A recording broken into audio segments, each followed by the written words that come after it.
A local man has cooked up an exciting new culinary challenge in Rochester with the goal of sharing ideas and educational insights, as well as sparking social entrepreneurship in our city and region. A Dash of Soul cooking competition and show was created by Jamarr Myers. He joins us today to tell us more about his recipe for success. Thanks for coming on today. Thank you for having me. Jamarr, how did you think of this, A Dash of Soul? Well, we thought of it because we wanted to get folks involved in their community. We wanted to get folks involved in social entrepreneurship, and we know that we can do that through the love of food and the passion of food. And so that's the reason why we wanted to say, well, let's say A Dash of Soul, because we want to get folks a little dash of soul in their lives. Okay, and this is a cooking competition and show. Yes. And your other half couldn't make it. That's okay. But tell us about his vision and his role in this project. Well, Tracy Williams, we both decided that social entrepreneurship is needed in the Rochester community, Syracuse community, as well as the Buffalo community. And in doing so, we said, well, let's figure out some ways to really get folks the opportunity to empower themselves and change their lives. And so one of the ways that we're doing that is with this cooking competition, among some other things. And Tracy's involvement is being the visionary person, and he has envisioned a lot of things. He's envisioned folks and community agencies coming together to do just that. So when you say social entrepreneurship, what exactly does that mean? I'm a fan of business, and Tracy is a fan of business. We have that business background, and so using those business skills and that visionary leadership and trying to make a positive change. And the change is just not giving things away for free because you're not really helping people get better, but the change is providing opportunities for folks to get better through their own actions with a little bit of assistance. Right. So how does A Dash of Soul cooking competition work? How's this going to go? So first of all, it's a wonderful show. There's 10 shows. We have contestants from Syracuse, from Rochester, from Buffalo, and other surrounding communities in upstate New York. And so what the show consists of, contestants will have to choose a soul food item. And these are ingredients that I can't tell you because they're secret. But we did mention oxtails. There's one. There's one. So oxtails will be an ingredient. Start studying. Yes. And they have to pair it with a international comfort food. Wow. And we did release the names of the countries that we're going to use. And those countries are like Mexico, Japan, Thailand, Trinidad and Tobago, countries like that where there's an excitement around food in general, but also the rich history of those countries. Really flavors from around the world. Yes, flavors from around the world. Are we talking about professional chefs? Who can be a competitor? So part of our social entrepreneurship is providing opportunities for everybody. So we're talking about home cooks, moms who are making school lunches, right, giving them the opportunity.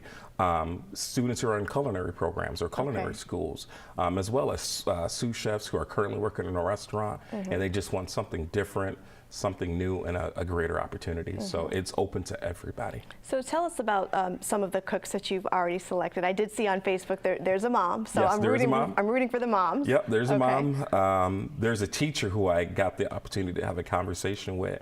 And what's really cool about this opportunity is I made the decision this year to do something different, to do something better for our community. She made that decision for herself. She said part of her New Year's goal was not to lose weight. Right, her New Year's resolution was to challenge herself, and she said, "Hey, what better way and to get involved in something like this?" So that was actually refreshing. And you've been, you've been presenting at various Black History Months around Rochester, Frederick Douglass events. We see you out there passing out flyers. The malls. At the malls. What's the community reaction been when they hear about what you're doing? This is something new for Rochester. This is definitely something new for Rochester.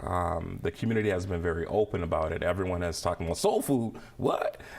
And it's like there's so many soul food restaurants out there. But what we said is we wanted to create that international flair to it. Rochester has sister cities, and they're going to be part of the competition as well. So everyone has been very receptive of it, and we're very grateful. So you call yourself a food enthusiast. Yes, I'm a foodie. So you're a foodie. what are some of your favorites? What's your experience growing up too? Well, my dad actually owned a restaurant and bar, and so at a very young age, my brothers and my sister, we had the opportunity to always be surrounded by food. He used to barbecue a whole pig, and so I remember as a child watching that pig roast, and I was like, ew. But the end product, once he created his own sauces, so we got a chance to see that. He created his own seasonings, and so when it was all put together, that tasted really good. And so from my early childhood, I got a chance to see that. My job working at Wegmans Food Market has been around food. Wegmans sells food. And so learning what types of products and what type of seasonings go with this meal, talking with our culinary chefs, even watching WXXI and the programs on WXXI around food definitely created that passion in me.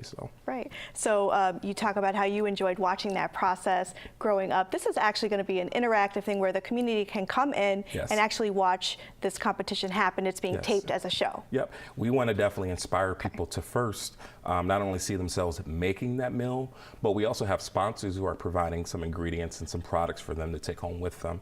And so having the audience there creates that moment for the people who are competing.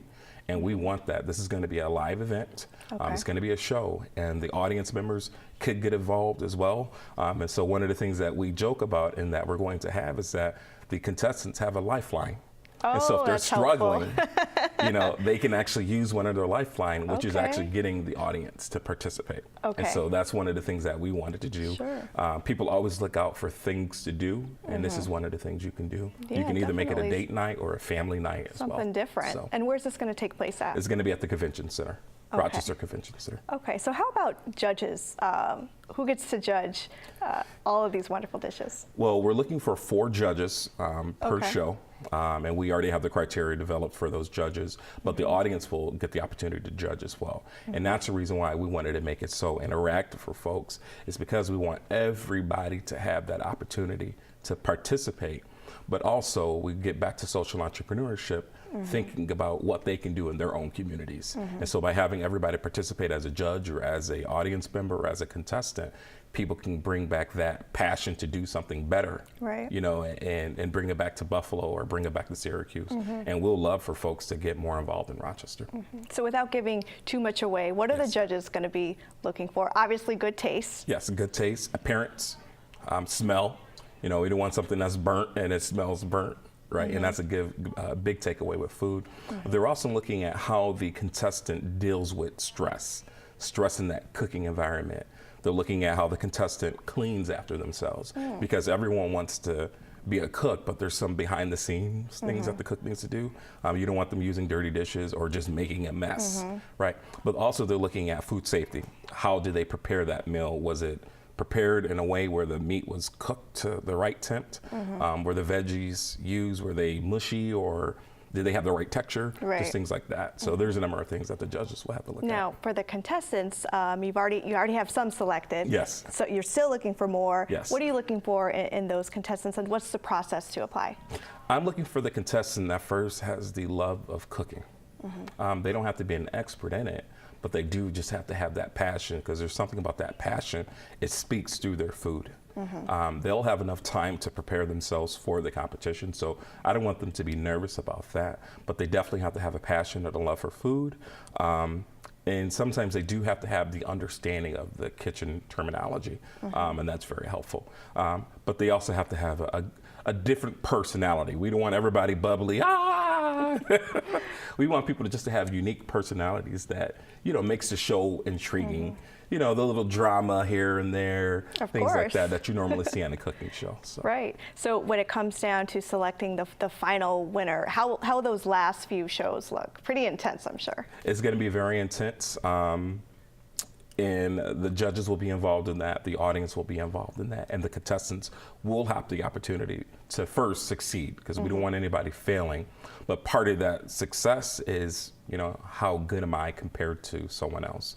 And they're going to have the opportunity to showcase that, and the audience is going to be able to see that. They're going to be able to smell the food, taste the food. The judges will make that final decision. So. Cool. How else can the community get involved? We definitely want the community to get involved as a sponsor. Bring their products for everyone else to see and to showcase. And we get back to that social entrepreneurship. That's getting everybody involved. And here's a good vehicle for you to do that, to get folks familiar with your small business, or if you're a big, large corporation and you have these new products that you want folks to see, to try it, to taste. Sure. What better avenue than to get involved in this. Wonderful. Well, thank you so much for coming on today, Jamarr. If you'd like more information about A Dash of Soul cooking competition and show, call 585-261-3902 or visit adashofsoulsrb.com.